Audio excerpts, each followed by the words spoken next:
Oi, pessoalzinho! Vocês estão aqui no Fala Pra Camões. Eu sou a Ju Palermo, caso você não me conheça. E este é um canal sobretudo literário. Hoje eu vim falar, eu digo sobretudo literário porque às vezes a gente vai falar de outras coisas aqui.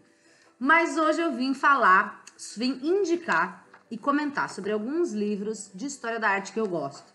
Eu fiz uma mini pesquisa, uma enquete com apoiadores do meu canal, lá do Catarse, para ver se eles preferiam que eu fizesse um vídeo indicando livros de história do Brasil ou livros de história da arte.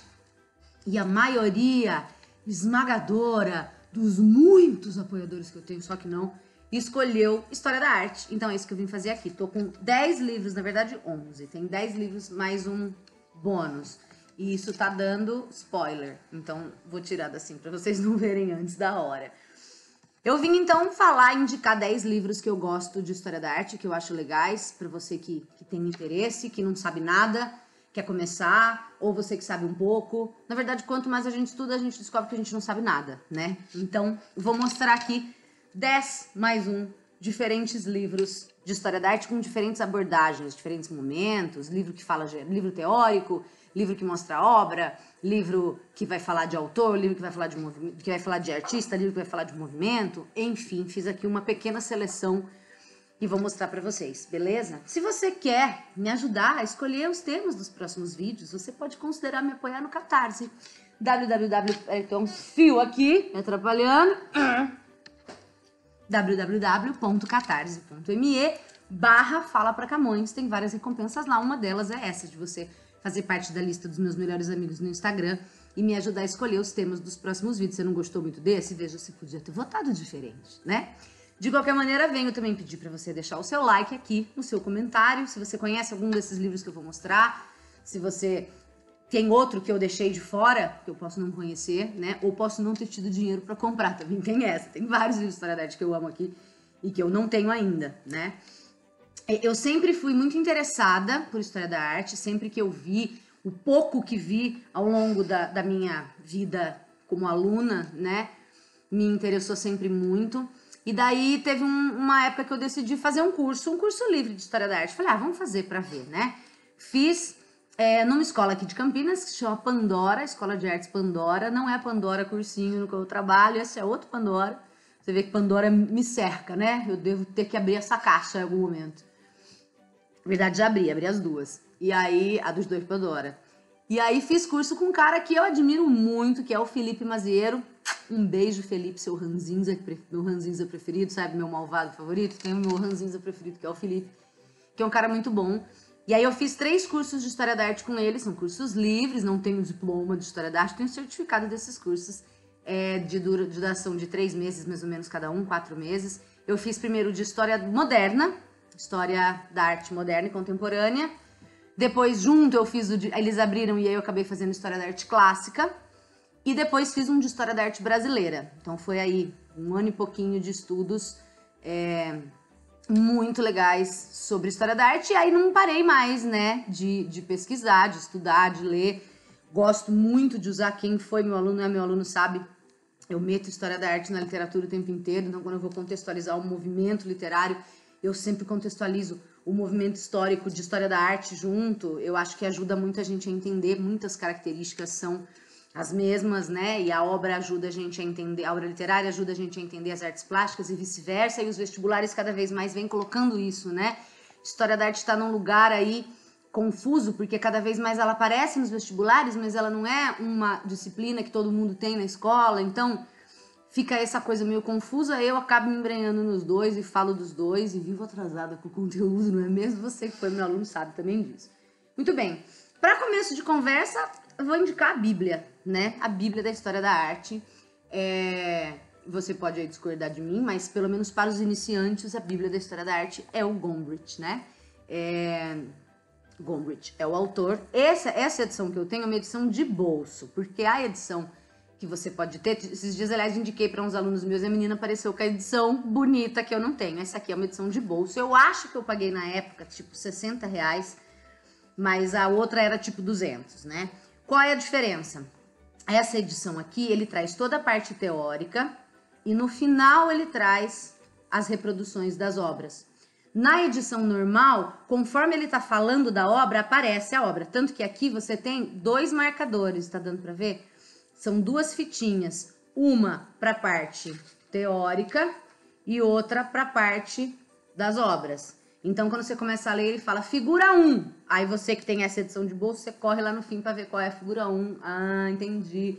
Daí você volta, daí ele vai falar mais detalhes, você, e fica nesse vai e vem. Se você tiver a edição bonita, que é a edição não de bolso, tem o texto e a obra, o texto e a obra, o texto e a obra é mais fácil. Mas essa edição é muito mais barata. E na época que eu comprei, que foi 2016, quando eu comecei a estudar História da Arte, foi a que eu consegui.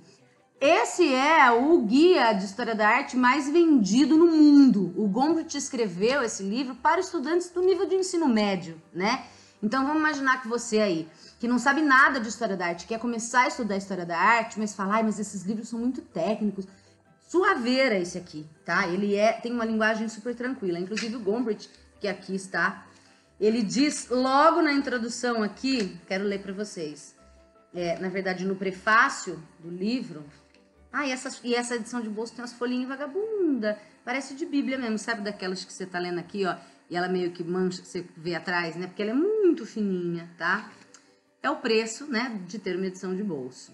Ele diz no prefácio, nunca acreditei, ele fala que esse é um livro, bom, ao escrevê-lo, este livro, tive em mente sobretudo os leitores adolescentes, que acabaram de descobrir o universo da arte. Nunca acreditei, porém, que livros para jovens deveriam ser diferentes daqueles para adultos, exceto pelo fato de terem de lidar com a mais exigente classe de críticos, os jovens. Críticos que rapidamente detectam e rejeitam o menor sinal de jargão pretensioso ou sentimentalismo espúrio. Então eu acho muito legal isso. É um livro que ele escreve tendo em mente os adolescentes, mas não é porque é para adolescente que eu vou ser retardado, né? Porque os adolescentes são, inclusive, segundo ele aqui, e eu posso confirmar isso em alguns aspectos, alguns dos críticos mais ferrenhos que as pessoas têm. Então, gosto muito, indico. Você que quer começar a ver um pouco de teoria de história da arte, por onde eu começo? Começa pelo Gombrich. Ele vai começar lá nas cavernas, lá na arte da pré-história, das cavernas, dos desenhos das cavernas, vai falar de Lascaux, vai falar das mãozinhas dos caras na caverna, dos bichos, por que faziam, por que o homem resolve começar a fazer arte, né? E vai chegar aí até... Eu não me lembro agora, deixa eu ver até onde ele vai, dos modernos aqui. Vamos olhar no índice. Ele vai até o modernismo, primeira metade do século XX, triunfo do modernismo, tá bom? E aí no final você vai, no final dessa edição, se você tiver normal ao longo dela, você tem essas reproduções e ele vai falar de pintura e de escultura e de arquitetura também, tá? Então é um guia bem completo. A gente fala que é inicial, claro, aí às vezes tem detalhes das obras, né? É inicial, mas tem coisa pra caramba aqui, tá? Eu não vou mostrar nenhum livro do Argan, você que sabe um pouquinho de história da arte e tá aqui no meu canal, sabe mais do que eu. Eu não tenho nenhum livro do Argan, são livros muito caros e que tem uma linguagem um pouco mais técnica. Eu não sei se... Eu sempre tive medo, na verdade, o meu professor falava que o Argan tinha uma linguagem mais técnica, mais árdua e eu acabei... ainda não adquirindo nenhum livro dele. Então, o Gombrich, fica a dica, primeiro livro aqui, A História da Arte, não tem erro, tá bom? Bom, o segundo livro que eu vou indicar já é outra coisa. É um livro que tem uma história. Nossa, esse livro tem uma história, hein? Ele se chama Para Entender a Arte, e o autor é o Robert Cumming. Esse livro tem uma história muito bonita, pra mim, uma história pessoal.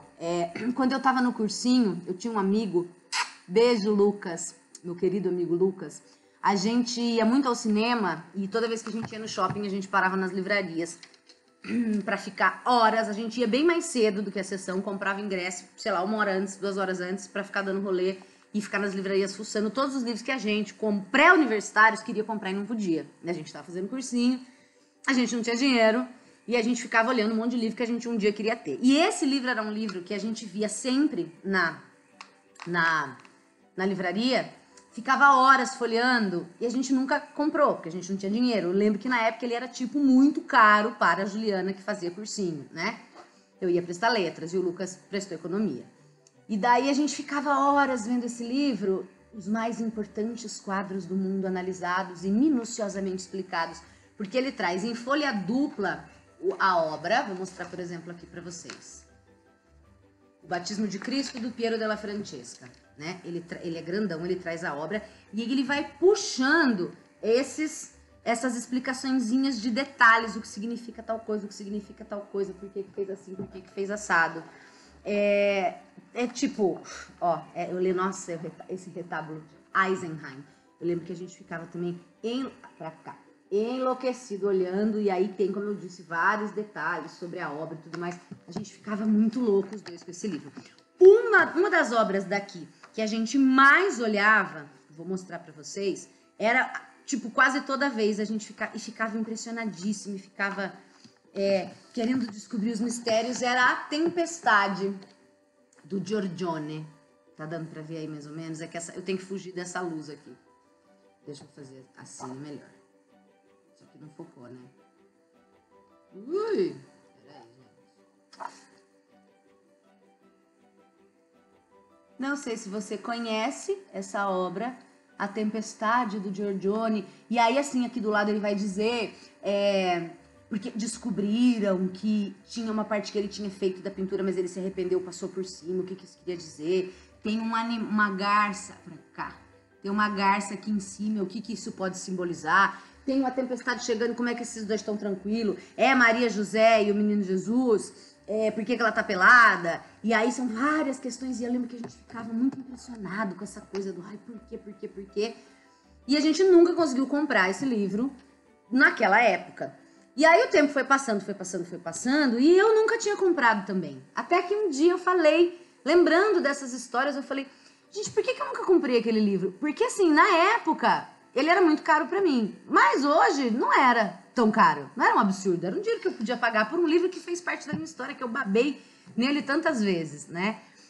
Eu não achei mais esse livro sendo editado, ele é da editora Ática, eu tive que comprar pelo estante virtual, porque ele não é mais editado. E eu paguei, eu acho que tipo R$50, entendeu?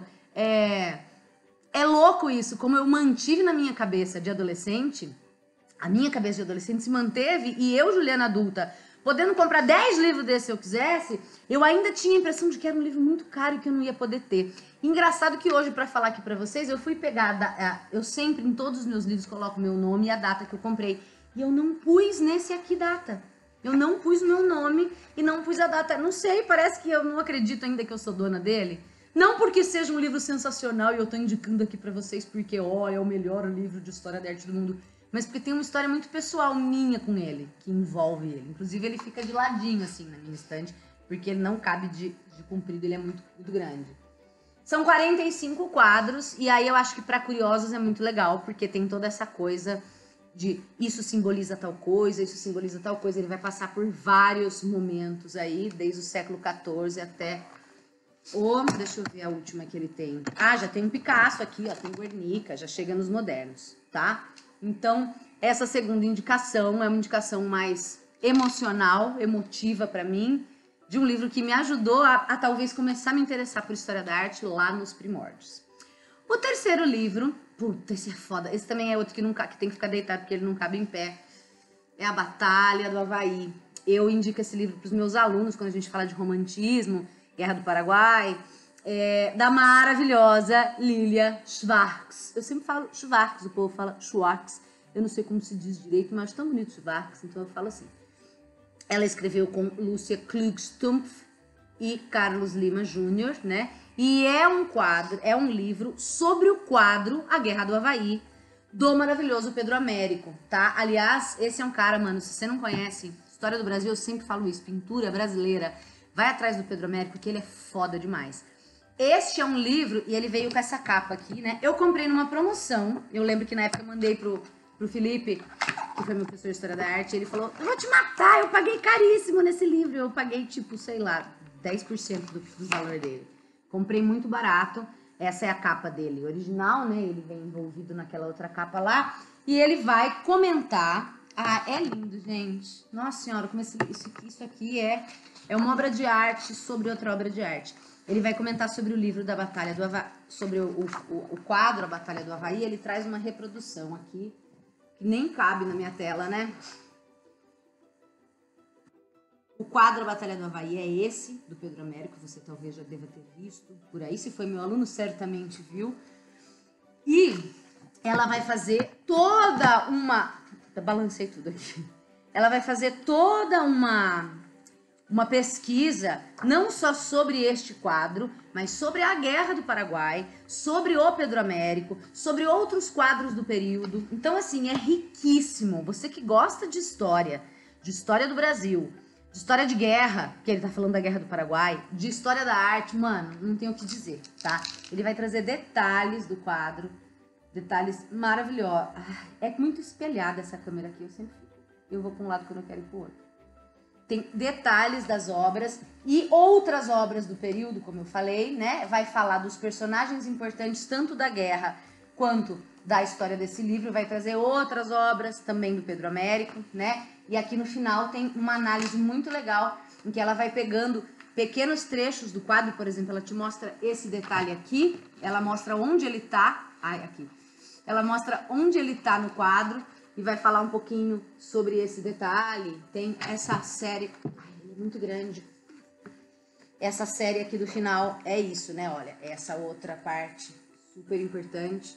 Ela localiza para você aqui em que parte do quadro, está. Enfim, esse é um livro bem específico, sobre um autor específico, sobre, na verdade, uma obra específica de um pintor específico, que é a Batalha do Avaí, do Pedro Américo. Esse quadro está no Museu de Belas Artes, no Rio de Janeiro. Eu fui conhecê-lo no ano passado, chorei que nem uma louca. Tem uma foto, vou tentar pôr aqui.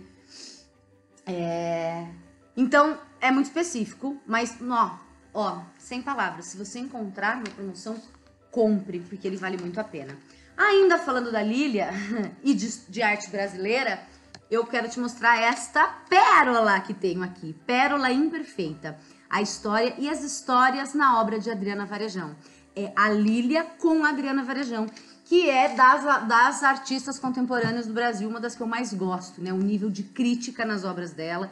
Ela nunca está falando de uma coisa só, vai discutir as questões de raça no Brasil, vai discutir muito da nossa história. É um procedimento que ela faz. Eu falo para os meus alunos de Adriana Varejão quando eu falo no modernismo brasileiro, porque o modernismo tem essa coisa de olhar para trás de maneira crítica, né? É claro que a Adriana não é modernista, a Adriana está viva, mas ela tem um procedimento muito parecido de brincar com a arte do nosso período colonial de uma maneira muito moderna, para nos fazer questionar um pouco sobre as nossas raízes. Você deve conhecer também o trabalho da Adriana Varejão, que ela fez com tons de pele no Brasil, que é sensacional. E assim, a Lília, que é maravilhosa, que é uma historiadora e antropóloga e que escreve deliciosamente, né? Não é um texto chato de jargões e que só os iluminados entendem. Aliás, um dos livros que eu ia indicar de história dela é As Barbas do Imperador, que ela fala da história de Dom Pedro II, e você lê que parece que ela tá te contando um caos, assim, não é pedante, né? E aí ela escreve esse junto com a Adriana Varejão e vai falar de várias obras aí da Varejão, vão contando, como eu disse, as histórias da Varejão e a história que a gente encontra nas obras da Adriana Varejão, que é outra que, se você não conhece, Pedro Américo e Adriana Varejão são dois artistas brasileiros de momentos diferentes que você precisa conhecer. Eu fiquei muito feliz quando encontrei esse livro na Feira do Livro da USP. Comprei em novembro de 2018.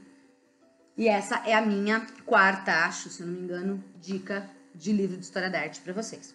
Trouxe outra coisa, né? Outro pintor que eu também gosto muito, que você encontra muito essas coleções, eu não sei se elas existem mais, né?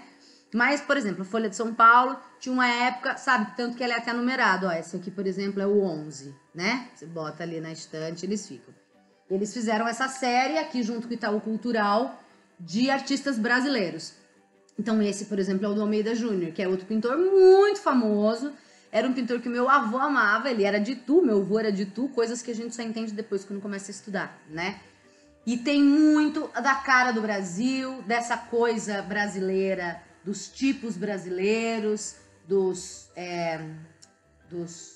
da cultura brasileira como um todo, né? O meu avô tinha na casa dele uma reprodução do Caipira Picando Fumo, que é uma das obras mais famosas do Almeida Júnior. E eu olho para isso aqui, é a minha infância, assim. Eu lembro muito da figura do meu avô. E daí estudar a figura do Almeida Júnior, que era de Itu, e estudar o que ele faz na obra dele, faz muito, muito sentido.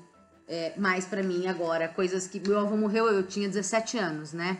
Tinha muita paciência. A gente, quando tem 17 anos, tem muita paciência para nada na vida. E Mas de qualquer maneira eu era muito jovem e acho que hoje entenderia muito mais o meu avô e isso quando eu vejo Almeida Júnior eu lembro dele. Claro que eu tô aqui falando do pintor, mas também do livro, dessas séries que você encontra, que muitas vezes os jornais fazem. Tem várias, essa é uma delas, de pintores brasileiros. Você tem de movimentos, tem de artistas internacionais. Essa aqui foi uma série especial da Folha de São Paulo, tanto que eu não comprei na época, eu comprei em sebo, depois provavelmente. Eu tenho alguns, não tenho todos, não tenho a coleção inteira. Esse aqui eu comprei em 2018, numa Bienal. Tava lá em promoção, tipo R$5, R$10. Aliás, Bienais em geral são lugares ótimos para você comprar esse tipo de livro, dessas coleções assim, muito baratos. Às vezes você acha até a coleção inteira com um valor muito mais barato do que saiu quem pagou todo mês o jornal, todo mês não, toda semana, enfim. Bem, indo para um outro lado, outro livro que eu quero te indicar, esse talvez é um dos mais antigos que eu tenho de História da Arte. Esse aqui eu comprei, bonitinho, na 16ª Bienal do Livro de São Paulo, em 1º de maio do ano 2000. Veja que faz 20 anos que eu tenho esse livro, que é um processo diferente, né? Esse livro não vai falar de movimentos, não vai falar de características de períodos artísticos, ele vai colocar 500 obras famosas, nomeando os autores de A a Z. Então ele começa aqui no A, ó, vou mostrar a primeira obra. Aqui e aqui. Essa primeira obra do século XIX, essa segunda obra do século XX. Ele não está separado por um critério temporal. Então você tem aqui, ó, Vittorio Carpaccio, uma obra da Itália do século XVI, e do lado Sir Anthony Caro de uma obra do século XX, tá vendo? Só que ele vai seguir a ordem alfabética e vai trazer aí algumas obras com um pouquinho de explicação sobre elas. Aqui, por exemplo, um Modigliani, e ele traz um pouquinho de explicação sobre a obra em si, ele não está falando especificamente do autor. É bem pouco mesmo, mas é uma pincelada, olha, falando de história da arte, uma pincelada de algumas obras importantes, tá? Pintura só esse aqui, tá? Acho que não tem escultura. Ah, não, tem escultura sim. Tem escultura, mas menos, tem muito mais pintura. Esse eu também sei que existe uma edição maior, essa minha é menorzinha, da editora Martins Fontes, mas eu já vi num formato maior. Como coletânea, né? Livro de coletânea. Aqueles livros que o povo deixa em mesinha de centro para visita folhear, né? Tem gente que usa livro como objeto decorativo, você sabia disso? Sabia que tem gente que organiza estante por cor da lombada, né? É impensável para mim, mas enfim, tem gente que vê nos livros um objeto decorativo, sei lá. Este outro livro teórico agora, tá? Will Gompertz, Isso é Arte? Que é um livro que vai falar sobre arte moderna. Eu li só a introdução desse, eu comprei na época em que eu estava estudando. Cadê? 2016, julho de 2016, seguindo a indicação do Felipe, meu professor. Li a introdução só, mas assim, aquelas épocas que a gente tá cheia de trabalho e ficou para depois, até porque eu tava fazendo curso, então aprendi muitas coisas no curso, mas é um que eu quero continuar a leitura. 150 anos de arte moderna, do impressionismo até hoje, onde a gente localiza o início ali, o embrião da arte moderna, lá no impressionismo, máquina fotográfica, aquela coisa toda. Então, eu gosto, ele é bem provocativo, né? Que atrás ele diz, o que é arte moderna? Por que nós a amamos ou detestamos? E por que ela vale esse dinheiro todo? Você vai aprender que a arte conceitual não é uma bobagem, que Picasso é um gênio, mas Cezanne talvez seja melhor, que Pollock não era um picareta, que não há cubos no cubismo, que um mictório mudou os rumos da arte, e porque seu filho de 5 anos, na verdade, não sabe fazer melhor que os artistas. Sabe essa ideia de, essas tintas jogadas aí, meu sobrinho de 3 anos faz também. Então não faz, né? E aí a gente tem que entender que a arte moderna é parte de um processo que começa lá atrás, com os impressionistas, que fazem parte de outro processo que começa mais atrás ainda, mas enfim. Para você que quer entender um pouco mais sobre a arte moderna, que a gente chama de arte moderna ou arte contemporânea, essa é uma indicação. Volto a dizer, eu não o li inteiro, mas li só o começo e já recomendo, tá? Até porque a recomendação do Felipe sempre muito boa. Pra gente ir finalizando aqui, eu quero te mostrar, óbvio, não dá pra falar de história da arte sem falar dos livros da Taschen, né? A Taschen é uma editora mais especializada em livros de arte e são livros caros, caros. Então, se você encontrar numa Bienal, numa feira promocional, livros da Taschen baratos, compre, porque eles são bem caros mesmo. Esse aqui, por exemplo, eu comprei de segunda mão, era do Felipe, meu professor. Ele se desfez de alguns livros, que é uma coisa que eu não consigo fazer na vida, e eu comprei em fevereiro de 2017. O Felipe tinha comprado em 2004, e aí ele cansou do Murra e quis passar adiante. Eu adoro Murra, eu falo Murra, não sei como se fala, mas falo assim. Esse pintor d'Art Nouveau, né? Então, essas obras da Taschen, que são específicas de um pintor, de um artista, elas vão trazer um pouco sobre a biografia dele, né? O contexto no qual ele escreve, no qual ele pinta. Então, aqui, influências simbolistas, por exemplo, tudo mais. E depois vai ter as obras com algumas análises de algumas obras. Então, tem as reproduções, o papel é maravilhoso, brilhante, a qualidade não tem o que dizer. Mas, em geral, são livros caros. Eu tenho aqui 3 diferentes da Taschen. Eu tenho mais, mas eu peguei aqui 3 diferentes da Taschen para te mostrar. Então, essa aqui é uma de capa não dura, né? De capa mole, que fala sobre um pintor específico, né? Que é o Murra. Tem uma outra série também da Taschen aqui de movimento. Então, esse é um que fala sobre o Rococó, por exemplo, né? Também é da Taschen, mas vai trazer aí o tema do movimento artístico e não necessariamente de um pintor. Então, ele vai trazer várias obras, tem um pouquinho, uma introdução aqui sobre o movimento em si, né? No caso aqui, que é o Rococó, e logo ele vai partir para obras em que ele mostra a obra e vai fazer algumas considerações sobre determinadas obras, então, do período. Como eu disse nesse caso aqui, do Rococó. Então, você tem as obras dos autores, pintores específicos, tem as obras de movimentos específicos e tem essas outras edições de capa dura. O outro da Taschen, mas esse aqui do Leonardo da Vinci, já é uma edição de capa dura, tá? É o mesmo esquema. Vai falar um pouco sobre ele, biografia, um pouco da sua vida e vai passando por várias obras dele, analisando, mostrando. São reproduções belíssimas, né? Sempre, como eu digo, papel. Não é caro à toa, né? É caro porque o papel é de muita qualidade, é uma edição muito bem cuidada. E também porque a gente sabe muito bem que, como eu digo sempre, a arte e a literatura são feitas para as elites em geral, né? Se você não tem R$100 para comprar um livro do Leonardo, você, né, não compra. Não tô dizendo que eu concordo com isso, eu acho isso um absurdo, né? Mas eu tô dizendo, eu entendo que eles sejam caros, eu acho que eles são caros demais, eu sei que são livros que são importados, aí vão ser traduzidos, tudo mais, esses 3 que eu tenho aqui estão em português, mas ninguém se importa muito que os livros de arte sejam caros, até porque a arte é supérfluo, não é? Ah, arte, por que arte? Arte é aquilo que você estuda, o que você vai se interessar, quando você não tem nada pra fazer. De novo, essa não é a minha visão, essa é a visão que tem por aí. Talvez por isso os livros de arte sejam tão caros, né? É uma pena, eles geralmente são, os da Taschen são. Por isso, todos os que eu tenho aqui, ou eu comprei usado, ou eu comprei numa mega promoção. Então, vale a pena ficar de olho, porque às vezes acontecem esses milagres, tá bom? Então, tentei mostrar aqui um pouco... Tá faltando um, eu sei. Tentei mostrar aqui um pouco de livros ou teóricos, ou de coletâneas, ou específicos de autores, ou específicos de movimentos. Eu garimpo muito livros de história da arte, como eu disse, quando eu vou em feiras promocionais, ou Bienal... Ou essas bancas, às vezes, que tem, às vezes botam lá no shopping, tudo por R$10, a gente acaba encontrando coisa. Ou livro feito numa parceria com os jornais, né? Enfim, tentei trazer um pouco de cada coisa aí, de movimentos, de autores e de pintores brasileiros, né? Que a gente acaba estudando pouco e tem muita gente foda na nossa história e também atualmente. Esse aqui é um bônus, porque ele está em italiano, porque eu comprei na Itália. Ai, que chique! Em janeiro, eu fui fazer um curso de História da Arte na Itália, com o pessoal do Paleta Cultural. Sonho, né? Eu ganhei esta viagem, eu não poderia ter pagado por ela, minha mãe me deu de presente. Está me dando, na verdade, porque ela está pagando ainda. Eu fui em janeiro de 2020, sim, voltei para o Brasil 2 semanas antes do corona estourar na Itália. Eu cheguei, acho que foi por isso.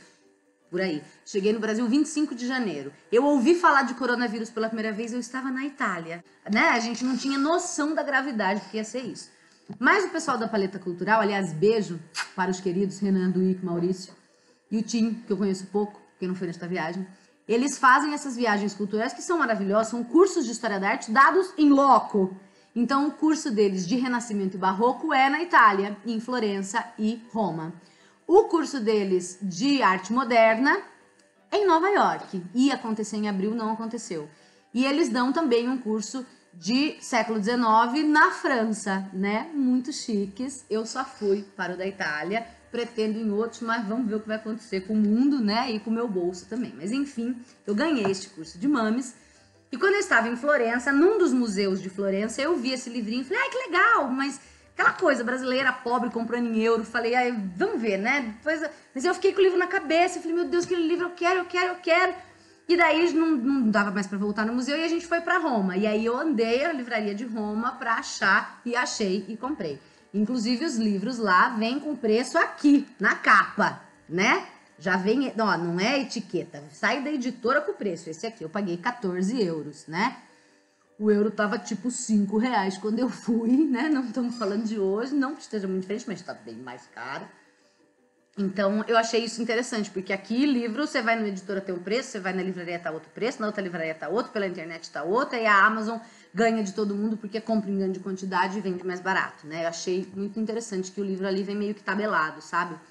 E aí, este livrinho, que se chama Simboli nell'arte, os símbolos na arte, breve guida per scoprire i significati nascosti nelle opere, um breve guia para descobrir os significados escondidos nas obras.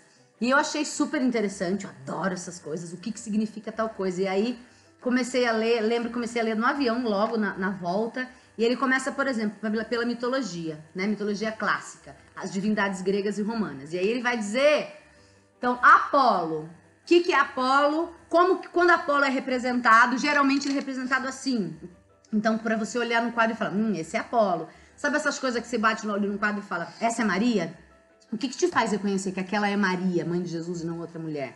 Tem uma quantidade de símbolos que determinam que aquela é Maria, né? Você olha e fala, esse é São João Batista, como é que você sabe? Então esse livro fala um pouco disso, ele vai passar pela mitologia, deixa eu achar o índice aqui, ele vai passar pela mitologia clássica, cristianismo, mãe natureza e alegorias em geral, por exemplo, a virtude, a morte, como que elas são representadas nas obras. Eu achei super bonitinho, também não terminei de ler, mas da parte que eu li eu gostei. É um bônus, porque não é um livro que você vai encontrar facilmente no Brasil. Eu procurei, ele não está traduzido. Mas se você falar italiano, né, fica aí a dica. Eu estou estudando ainda, mas enfim, já dá para ler. Eu espero que vocês tenham gostado. Eu tentei trazer livros diferentes, de coleções diferentes, livros, como eu disse, teórico, brasileiro, não brasileiro, sobre uma obra, sobre um movimento, sobre um período, enfim, livros mais emocionais para mim, livros mais práticos. E conta aí para mim, então, nos comentários, quais outros livros você indica de história da arte, quais livros você conhece, você tem, você gosta, coleções, enfim. Se você quiser, posso mostrar outros mais pra frente, posso fazer uma parte 2 desse vídeo, escolher outras obras para falar. Mas acho que a princípio seriam essas as que eu indico, aí depende do que você quer com esse assunto, né? É isso, amores, eu espero que vocês tenham gostado. Gostado do vídeo e gostado desse rolê da gente estar falando de outras obras que não são só de vestibular. Então, vou soltar nova enquete aí pros meus apoiadores do que eles querem ver aqui no canal e eu acho que você devia me ajudar lá no Catarse, me apoiar e ajudar a escolher esses temas. Belezinha? De qualquer maneira, deixa o seu like, por favor, que isso também me ajuda. Comenta aqui o que você achou desse vídeo e a gente se vê na próxima. Beijos cheios de história, cheios de arte, que brega. Cheios de história da arte, ou pelo menos com um pouquinho. E a gente se vê em breve. Tchau!